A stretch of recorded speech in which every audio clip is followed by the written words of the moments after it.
Olá! Nosso objetivo com essa aula é entender por que a gente estuda jogos.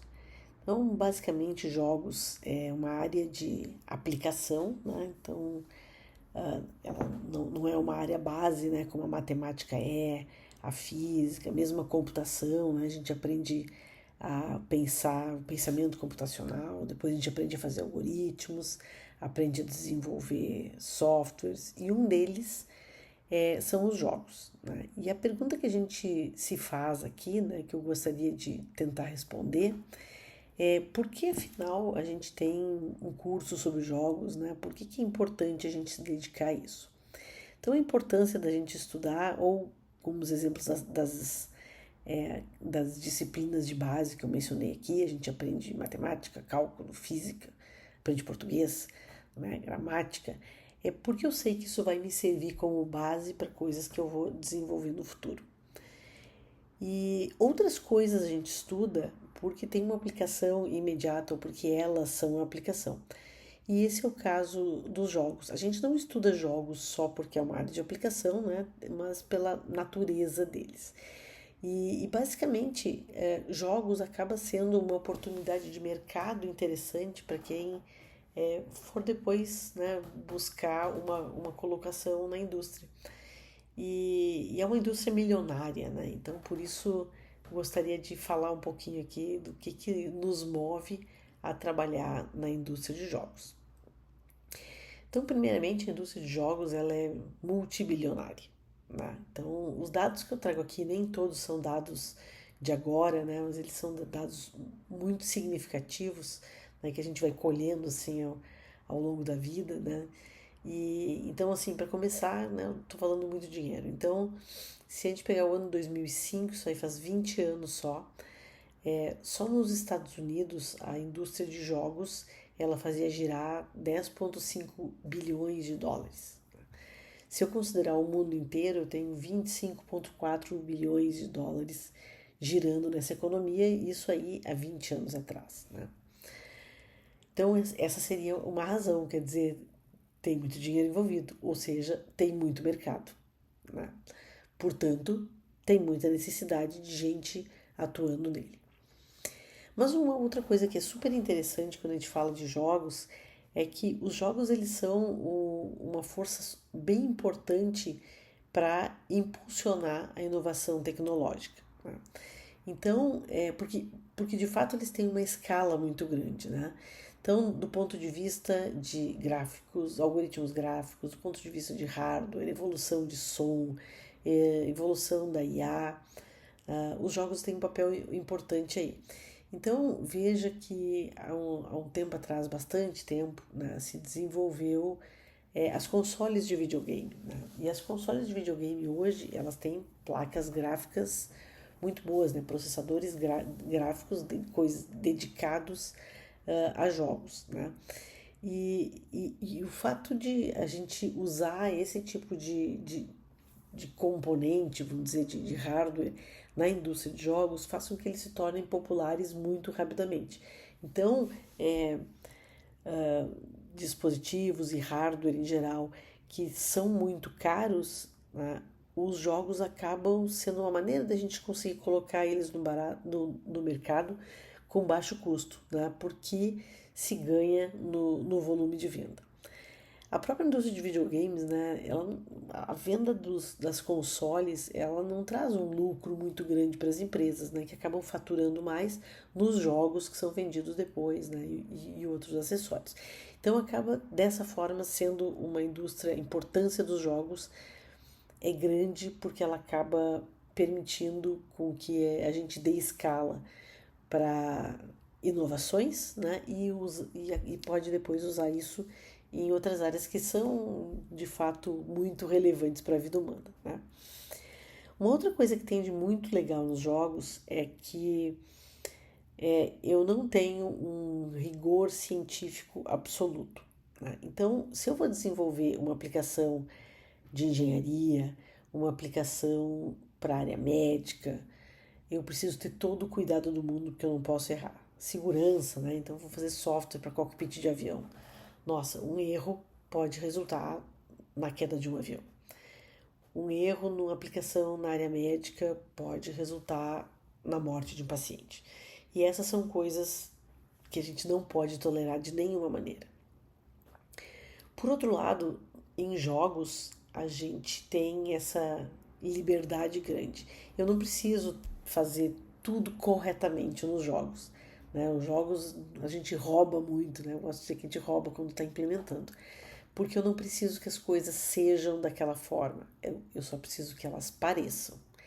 Então é nesse sentido que a gente pode roubar. E roubar no jogo é importante no sentido de não de descuidar do, como é que eu vou dizer, da qualidade da execução do rendering, da qualidade das animações, da qualidade da física, né? Porque o que me importa é eu convencer o meu usuário, né? Então eu quero, por exemplo, um jogo dar um tiro no inimigo e eu quero que ele caia. Né? Eu não preciso que ele caia exatamente como um humano cairia se levasse um tiro exatamente na mesma posição, mas eu preciso que ele pareça e que seja convincente, né? Então isso é suficiente. E aí, de novo, aqui a gente tem essa liberdade de testar coisas, né, com uma população que não está esperando uma correção de 100%, como se espera na área médica ou na área de aeronáutica ou na área de engenharia. Então, eu acabo conseguindo testar aquilo que eu faço muito mais rápido. Né? Então, a gente transfere essa tecnologia, né, aprende, testa, né, vê a aceitação com humanos e depois a gente consegue transferir essa tecnologia aí sim para áreas que são muito relevantes, né, onde simuladores são super aplicados. Então, toda a parte de aeronáutica, pesquisa biomédica, o exército usa demais, né, computação gráfica, simulações, jogos, a área da educação, né, a área da saúde. Então, assim, várias áreas acabam se beneficiando de coisas que a gente testa primeiro em jogos e aí depois, né, se funcionar, a gente aperfeiçoa até que eu tenha uma correção que seja adequada para essas outras áreas. Né? Então, acaba sendo uma área de teste super importante. Bom, eu queria mostrar para vocês alguns números, né, que são importantes e que, na minha opinião, eles não necessariamente refletem aquilo que a gente pensa, né? Então, muitas vezes, quando a gente fala em jogos, a gente pensa na indústria de videogame, né? Pensa em jogos como uma brincadeira, onde o nosso cliente são crianças, são adolescentes. Então, se eu perguntar assim, né, para as pessoas, que idade vocês acham que tem o jogador médio, né? Não raro a gente vai dizer, olha, o jogador médio deve ter aí 15 anos, 17 anos, é um adolescente, né? São homens ou mulheres? Então, de novo, a gente pensa, não, jogador médio, em geral, são homens. Né? Os meninos gostam mais de jogar do que as meninas, os adolescentes jogam mais que as crianças e jogam, com certeza, muito mais que os adultos. E, de fato, eu queria desmistificar um pouco isso, né? Então, só para mostrar a abrangência, como é que a gente tem que pensar em jogos para faixas etárias diversas e para perfis diferentes, né? Então, para olhar alguns números aqui, esses números eles vêm da Associação de Software, de Empresas de Software de Entretenimento, né? Se vocês colocarem no Google essa frase que está aqui do lado, né? O Entertainment Software Association, vocês vão chegar na página deles e lá tem muito mais informações do que as que eu estou colocando aqui, com mais detalhe e é curioso a gente olhar.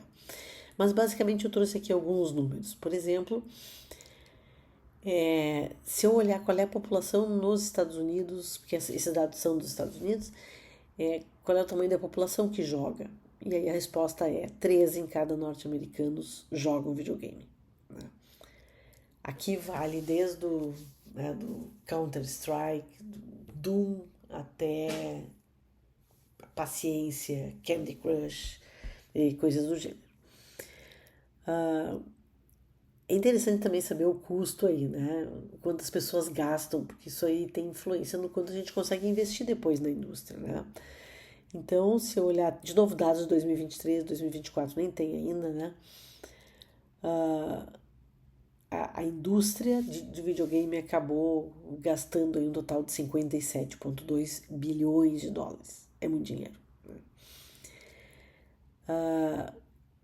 A quantidade de jogadores que diz que jogar videogame reduz o estresse é de 71%. Então a gente percebe que os jogos eles continuam sendo uma fonte de escapismo, né? Ou seja, da gente sair um pouco da realidade, né? E se distrair com algumas coisas. Então, tanto eu posso jogar videogame, quando eu posso jogar xadrez, quando eu posso jogar baralho, né? A maioria das pessoas concorda que um dos objetivos dos jogos é desestressar as pessoas. Então, seria um consumo de entretenimento leve, né? 190 mil, né, 190,6 milhões de americanos jogam videogame pelo menos uma vez na semana. Então, além de ter um número enorme de gente que joga, as pessoas jogam muito, né? Pelo menos uma vez por semana. Outras coisas importantes aí, né, para quem vai entrar na indústria, o salário médio de alguém que trabalha, de um empregado da indústria de videogame, é de 168 mil dólares. Então, nos Estados Unidos, sempre o salário é dado anual, né? Eu teria que pegar esse valor aí e dividir por 12 meses. Isso aí dá um salário de 14 mil dólares por mês, o que também é bastante alto se comparar com o salário médio norte-americano.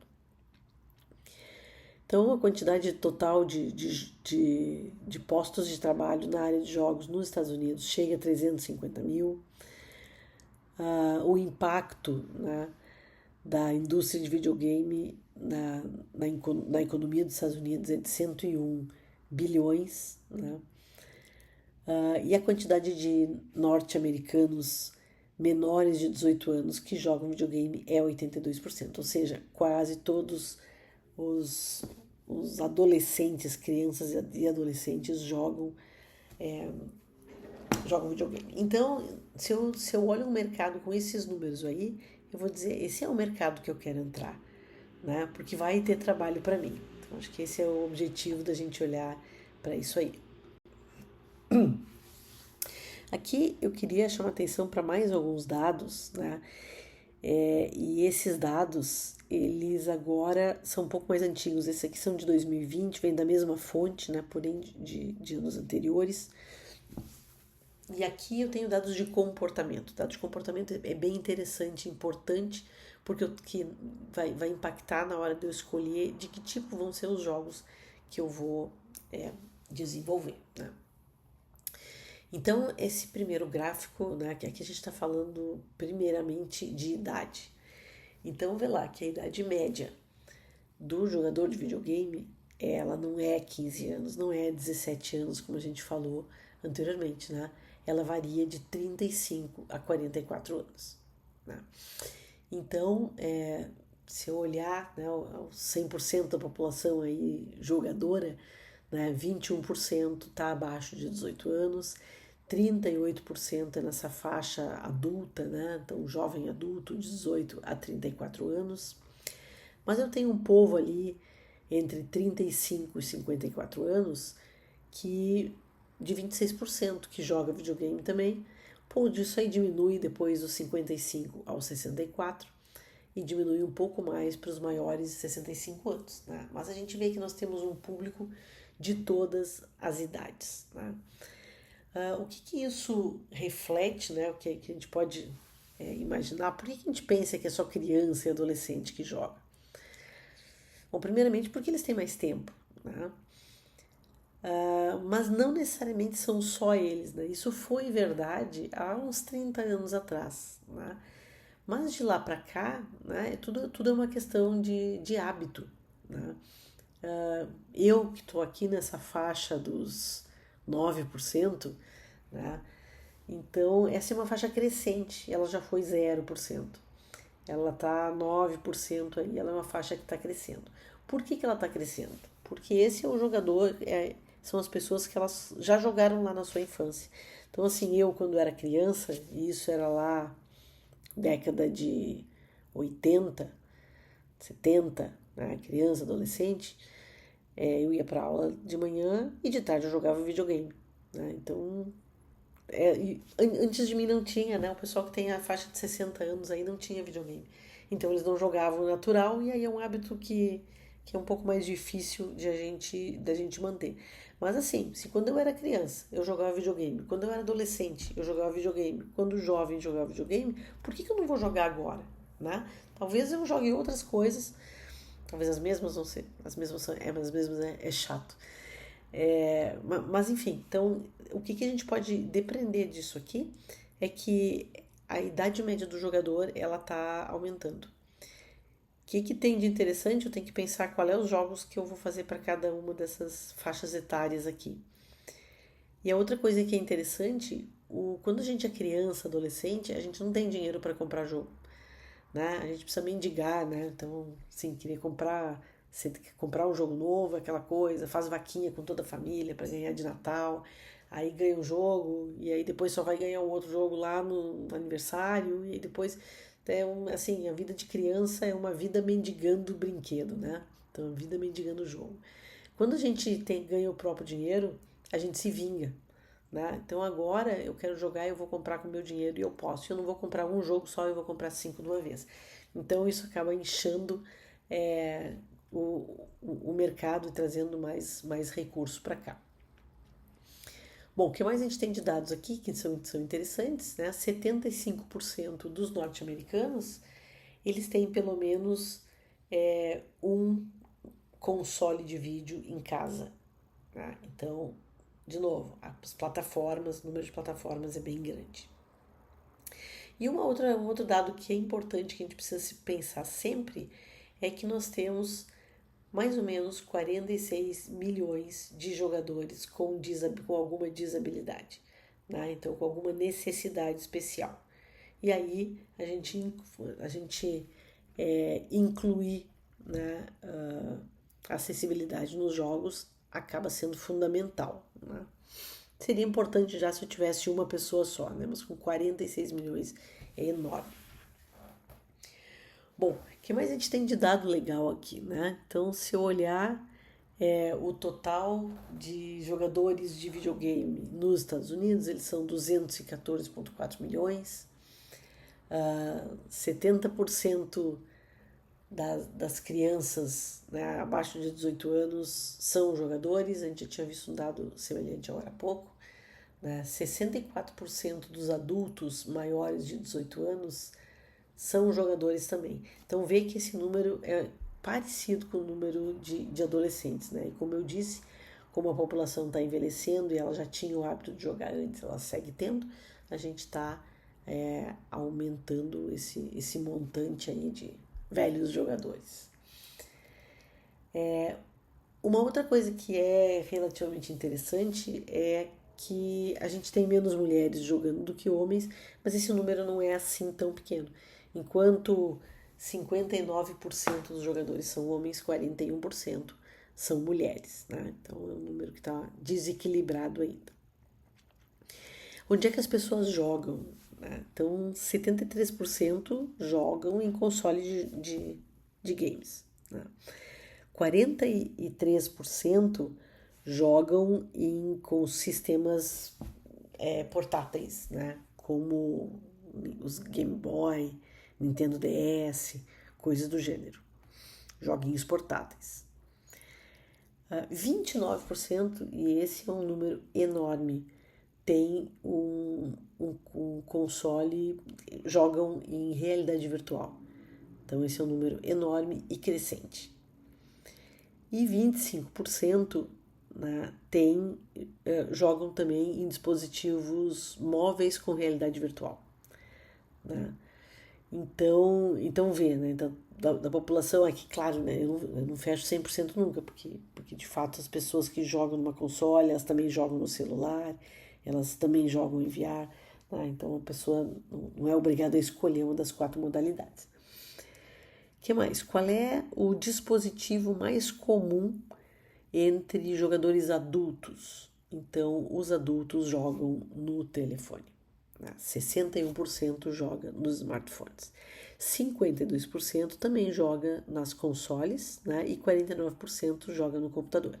Então, assim, parecido ainda, né? Não tem nenhuma dessas plataformas que verdadeiramente desponte. Bom, e aí o tipo de jogo mais comum, né?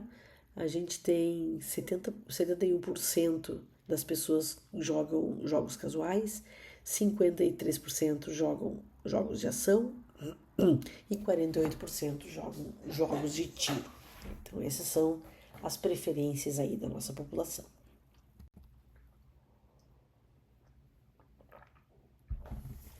Bom, queria também falar um pouquinho da diferença entre homens e mulheres, analisando duas faixas etárias, que são aquelas onde tem mais jogadores, né?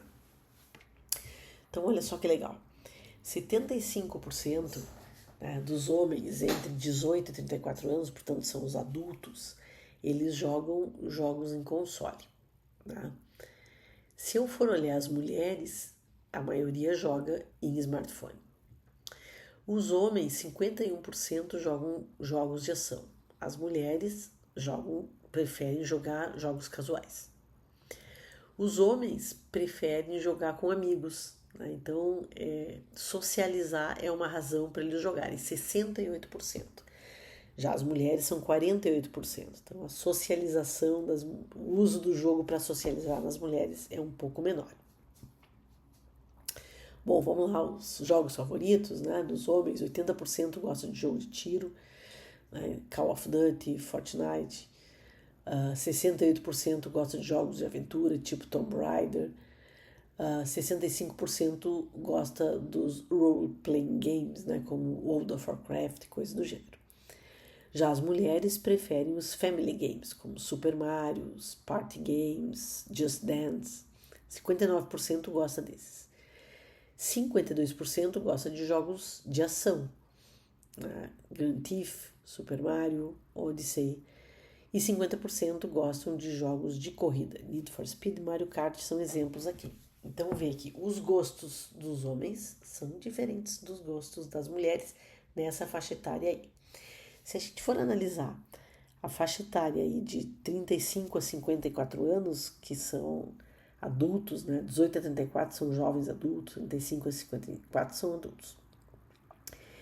Então aí a gente tem que 70% dos homens joga na console, né?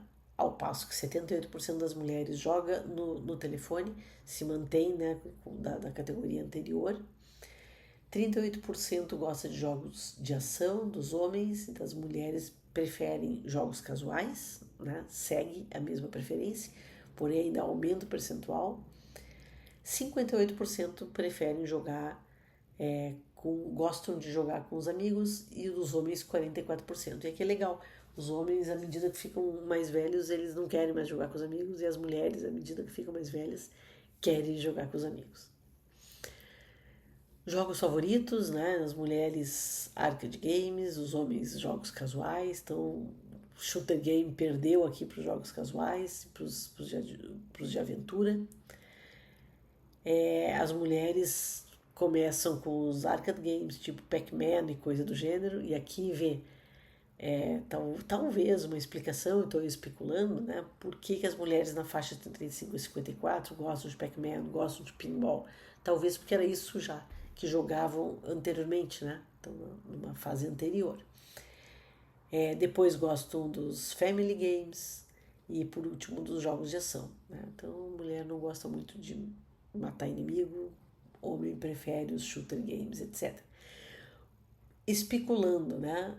Por que um homem joga mais, nessa faixa etária, joga mais jogos casuais do que jogos de tiro?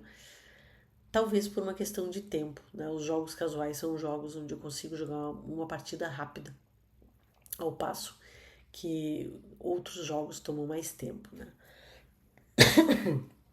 Bom, interessante, as pessoas dizem, na faixa etária dos 18 a 34, a maioria diz que os jogos são uma forma de se conectar com a família e com os amigos.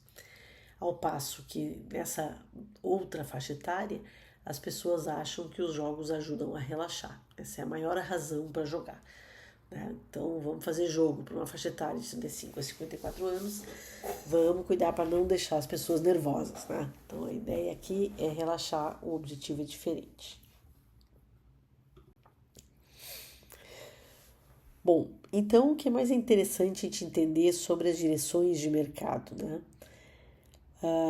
As pessoas que usam, né? A gente quer saber aqui quem usa e onde usa jogos, né? Então, basicamente, tem diversas áreas onde os jogos eles são aplicados, né? Na área da saúde, né, para treinamentos, na área de, assim, pessoal, né? As pessoas gostam de jogar e elas jogam bastante. Na área da educação, né? A terceira aqui nessa lista. Então, os jogos para ensinar, eles são muito numerosos, né? Então, tem inúmeros simuladores aí para ensinar comportamentos, ensinar procedimentos e por aí afora. Entretenimento também é uma direção aí da indústria. Propaganda, a gente tem um sem número de jogos usados para propaganda. E depois tem toda a indústria de cassinos, né, que a gente no Brasil não enxerga, porque nós não temos cassinos no Brasil, não regulamentados ao menos, mas a indústria de cassinos é gigante, né? Então as pessoas viciam em jogos, a gente tem visto no Brasil com os bets agora, né, que as pessoas jogam desenfreadamente. E assim, toda essa área de games aí tem aplicação enorme na indústria dos cassinos, né, fazendo máquinas de jogos. Bom, tentando então, queria aproveitar e entender um pouquinho, né, discutir aqui quais são as plataformas e os crescimentos, né? Então, de novo, esse primeiro gráfico ele mostra dados dos Estados Unidos, né, em milhões de dólares, e aí quais são as plataformas que os jogos estão distribuídos. E a gente vê a indústria de consoles, né, dominando, então toda essa parte azul aqui, essa é a quantidade de recurso gerado pela indústria de jogos para jogos de console, né? Então ainda é o grande campeão de venda. Depois tem essa segunda faixa aqui que mostra a questão do tamanho do mercado para jogos que rodam em computador. A parte verde mostra os jogos online, então eles, no começo dos anos 2000 praticamente não tinha jogo online, hoje em dia é um mercado que está gigante, né? Então não alcança os jogos de console, mas é bem grande. E eu tenho toda uma quantidade de jogos que chama jogo wireless, que são aqueles que rodam em dispositivos móveis, né? E então entra celular e tablet bem forte aqui. Então, é assim que os jogos se dividem. Isso aqui é dado de até 2010, né? Então, a gente tem sempre oscilações aqui nos últimos anos.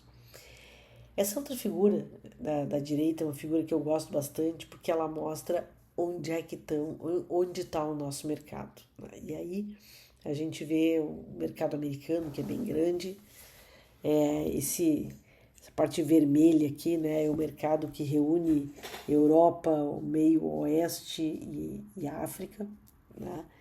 Também é um mercado grande. Depois a gente tem o mercado gigante da Ásia, né? Então, em primeiro lugar, porque japonês e coreano jogam enormemente. E depois porque esse é um mercado gigantesco, né? A maior parte da população. A população está quase toda na Ásia, a população mundial. Então é natural que a gente tenha um mercado grande aqui em milhões de dólares. Mas o que é surpreendente, né, e a gente pode ver aqui como uma oportunidade, são os mercados pequenos, né? Então, o Canadá é um mercado pequeno e a América Latina é um mercado microscópico. Então, eu posso olhar para isso e ver de duas formas. A primeira é: nossa mãe, não se vende nada de jogo, não gira nada de dinheiro em jogos na América Latina. Esse não é um mercado bom. Mas a outra forma de a gente ver isso é enxergar como uma oportunidade, né? A América Latina ainda investe muito pouco recurso em jogos. Então, sendo pequenininho desse jeito, eu posso pensar que eu tenho uma oportunidade gigantesca de crescimento, né? E aí a gente acaba apostando muito nisso. Então, tem N razões que a gente poderia passar um dia conversando aqui, por que o mercado de jogos é tão pequeno na América Latina, né? E aí pode ser porque a América Latina é mais pobre do que a Europa, mas não é mais pobre do que a Ásia. Uma compensação, tem muito menos gente do que na Ásia. Eu posso pensar que tem a ver com onde os jogos são desenvolvidos, né? Os jogos são desenvolvidos na América do Norte, na Ásia, eles chegam em inglês, eles são localizados para a América Latina, né? Então eles estão na linguagem que a gente consegue entender, ou acaba sendo um pouco mais complicado, né? Os jogos têm uma relação com a nossa cultura, né? Então acho que tudo isso influencia aí no tamanho do mercado, né? Mas vamos enxergar isso como uma oportunidade, né? Hoje é pouco, o mercado é gigante, ele é globalizado, né? E a América Latina está sendo negligenciada nesse processo, então é a nossa vez. Mas para terminar essa parte, eu queria falar também sobre alguns aspectos sociais dos jogos, né? Então, o que tem de bom e o que tem de ruim, né? Por que a gente acaba se envolvendo com isso? Então, coisas positivas, né? É divertido, tá? Sem dúvida é divertido. É uma maneira de socializar, a gente viu isso nos números ali atrás, né? As pessoas jogam para socializar. Então tem toda essa questão aí de interação com outros jogadores, isso é positivo. Então muito se fala que as pessoas que jogam demais, elas se isolam, né? E o que a gente vê pelos números é o contrário, elas não se isolam, elas só interagem com outros jogadores. A questão da gente ter sempre um retorno de alguma coisa em tempo real, né, é uma forma de recompensar o usuário, né? E os jogos nos trazem isso automaticamente, né? Então, quer dizer, eu fiz uma ação, a ação e a premiação ela vem prontamente. Então, jogo de tiro, dei um tiro no inimigo, ele cai e eu ganho um ponto. E tudo isso acontece imediatamente, né? Que tem até um exemplo do jogo de xadrez, né? Como também um jogo onde eu tenho uma resposta imediata quando eu jogo ele, quando eu jogo xadrez no computador, por exemplo. Bom, os jogos também me ajudam com o networking, né? Isso aí, é uma rede social, com fazer amigos, manter contatos das pessoas, é, conhecer novas pessoas. Os jogos têm a vantagem de nos permitir assumir de outros papéis na vida. Então, assim, a vida da gente, ela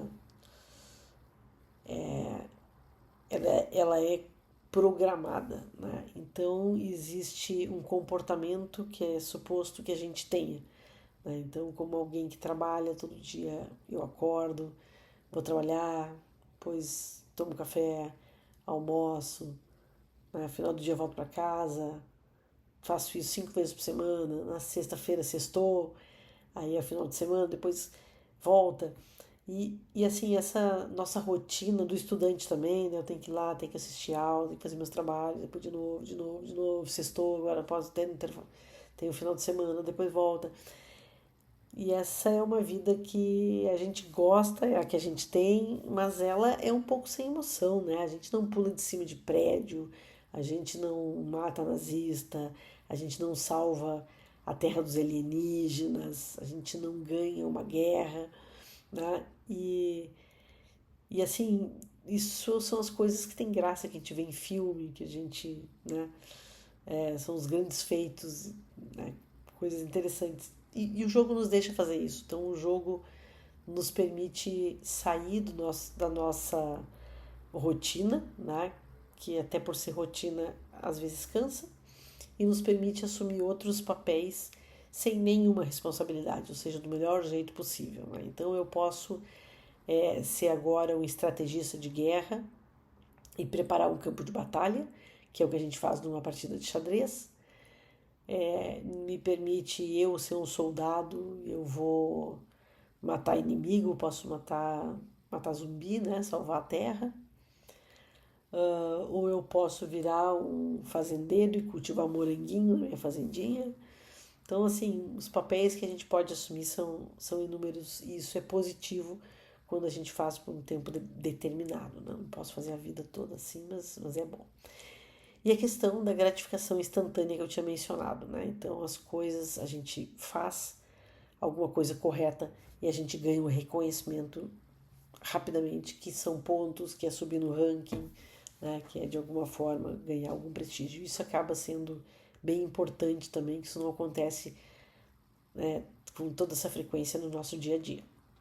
Então, assim, a gente vai lá, faz o caminho de casa até o trabalho, até a universidade, fez um pouquinho mais rápido. Quando eu chego lá e eu demorei menos tempo, não tem estrelinha piscando, eu não ganhei bônus, eu só cheguei antes. E ninguém me deu parabéns, não tem personagem pulando, eu só cheguei antes mesmo. Então, essa gratificação instantânea que os jogos nos trazem, ela faz bem para as pessoas, né?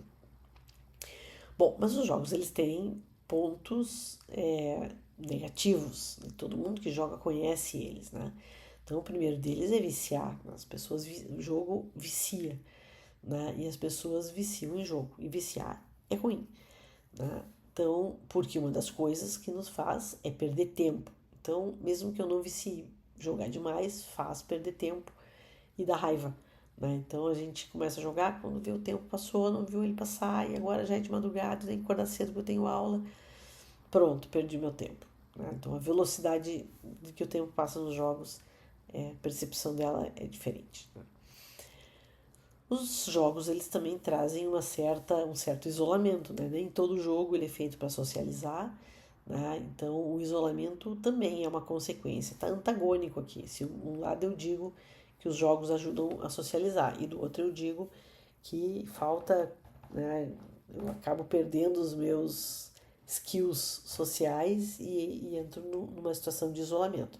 As duas coisas são verdades, mesmo que sendo uma ao contrário da outra. A outra questão é que os jogos nos trazem uma expectativa não realista das coisas, né? E isso pode se refletir depois no resto da vida, né? Então, é o exemplo que eu dei antes. Quando eu consigo percorrer um caminho de uma forma mais rápida, ou eu chego no meu destino sempre para a hora, não vou estar atrasada nunca para a aula, eu não ganho bônus, eu não ganho moedinha, eu não ganho parabéns, não ganho nada disso, né? Então, como nos jogos isso acontece, né, a gente acaba levando essa experiência de um lado para o outro e isso pode gerar uma distorção da realidade e essas expectativas pouco não realistas, a gente levar elas para a vida real, né? Então, quando eu faço isso de uma maneira saudável nos jogos, tá tudo certo, tá aqui no lado dos prós. Quando eu não consigo lidar com isso direito, então acaba sendo um problema. E a própria comunicação verbal, né? Então, as pessoas quando jogam não se comunicam muito por voz, né? E aí isso acaba, né, sendo um prejuízo também. Mas bem, o objetivo aqui então era fazer essa passada aí, né, para que todos possam entender a importância, né, e o tamanho e a relevância desse mercado aí, né? E o que entrar nele e aplicar aquilo que a gente sabe de computação na área de jogos pode nos trazer como recompensa de N maneiras diferentes. Então, trabalhar com jogos não é só fazer joguinho, né? Envolve um monte de aprendizados e um monte de contribuições para a sociedade. Então, acho que por hoje era isso. Obrigada pela atenção.